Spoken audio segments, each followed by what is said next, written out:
Off. Thank you for joining us. This afternoon, Florida's governor offered some transparency on those 2 flights of undocumented migrants to Massachusetts Wednesday. Critics, however, still have concerns something unethical or illegal took place. Some now calling for an investigation. Capitol reporter Forrest Saunders has the details.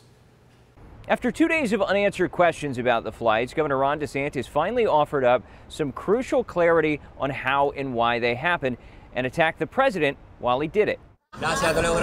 As the about 50 Venezuelan migrants on Martha's Vineyard packed up and left the island for better shelters Friday,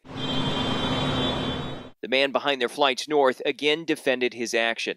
DeSantis justifying it as a protest against the president's border control. I think people want to see that we're actually standing up and trying to protect the state against Biden's really reckless policies. Speaking in Daytona, he also gave some vital details about how it all happened.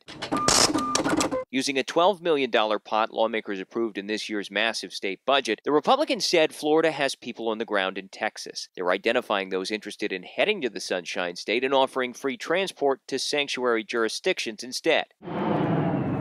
Those sent to Martha's Vineyard, DeSantis said, were volunteers. They signed waivers and were given info packets. Our view is you got to deal with it at the source, and if they're intending to come to Florida, or many of them are intending to come to Florida, that's our best way to make sure that they end up in a sanctuary. We're also finding out about some of the costs associated with the state's program. Online records show Florida paid Vertol Systems Company $615,000 last week. VSC's website says it provides customers specialized helicopter and aircraft solutions, but its specific role isn't yet known. I think we need to know what all the facts are about what happened. I mean, this thing went down and it was strange. Democrats like DeSantis' gubernatorial opponent Charlie Crist aren't satisfied. Crist formally filing a sunshine request seeking internal emails, texts, and other communications on the flights from the governor's office. Others, like the state's ag commissioner and California governor, calling on the Department of Justice to take a look. That's after some of the migrants have told outlets they were coerced onto the flights and didn't know where they were headed. This may have not just an immoral act. This may have been an illegal act. Right. And we have the right to know.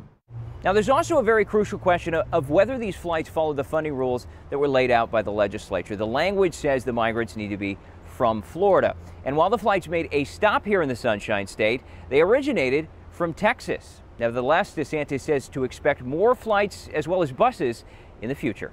That's the latest out here at the Capitol. I'm Forrest Saunders reporting.